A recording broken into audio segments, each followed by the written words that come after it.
Collisions like these are inevitable in a place where such a huge number of animals all come together. This single reef supports over 1,600 species of fish, 133 species of sharks and rays, 3,000 kinds of mollusks.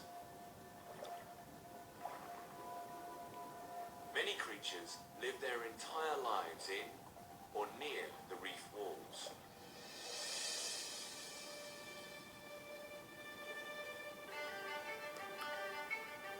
The world's largest coral reef could only have formed under just the right conditions. The first coral grew on a sunken plateau of built-up sediment, sediment that had to come from somewhere. It took the power of erosion, flowing fresh water, and mountains of rock to scour and wash downstream. In Australia, all that is delivered by the Great Dividing Range. These mountains tower over the east coast for 2,300 miles. To this day, they capture rain, sending water and fertile soil downstream. Not surprisingly, most of the country's human inhabitants live in the fertile east. Just beyond Sydney, the Blue Mountains hold temperate rainforests and tall stands of eucalyptus. But this is Australia. Heat and drought are never far away. These forests must face the possibility of destruction in order to survive.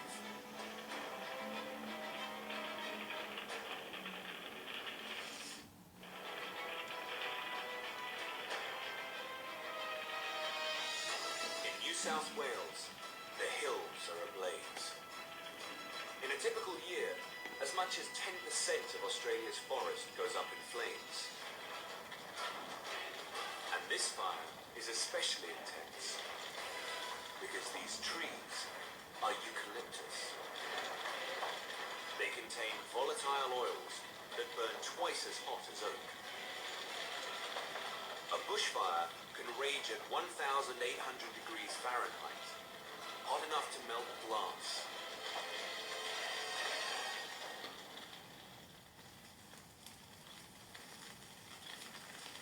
But the inferno doesn't mean the end of this forest.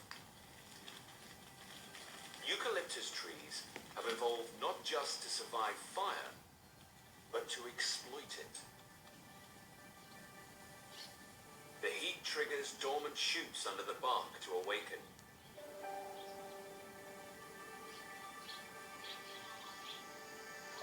The trees burst back to life while competing plants have thinned out. The first eucalyptus began developing these abilities over 30 million years ago in a much wetter climate. When Australia grew hotter and drier, the trees seized their moment and spread across the continent. As the eucalyptus was evolving to make the most of bushfires, a unique animal was evolving to make the most of the eucalyptus. The oils that make the leaves so flammable also make them hard to digest.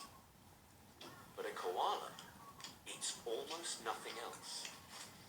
Like most Australian mammals, she's a marsupial, but one that rose to meet a different set of challenges.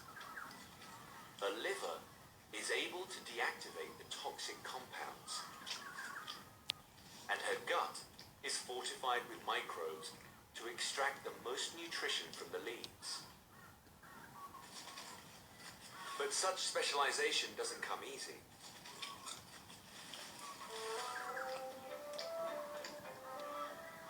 This little Joey may live for 18 years, but he'll spend the equivalent of 13 of them asleep.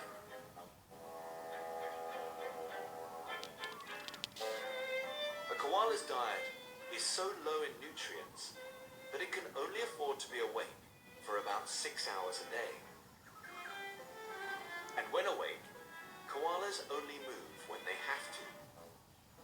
Their home, their food, and most of the water they need can all be obtained in the branches.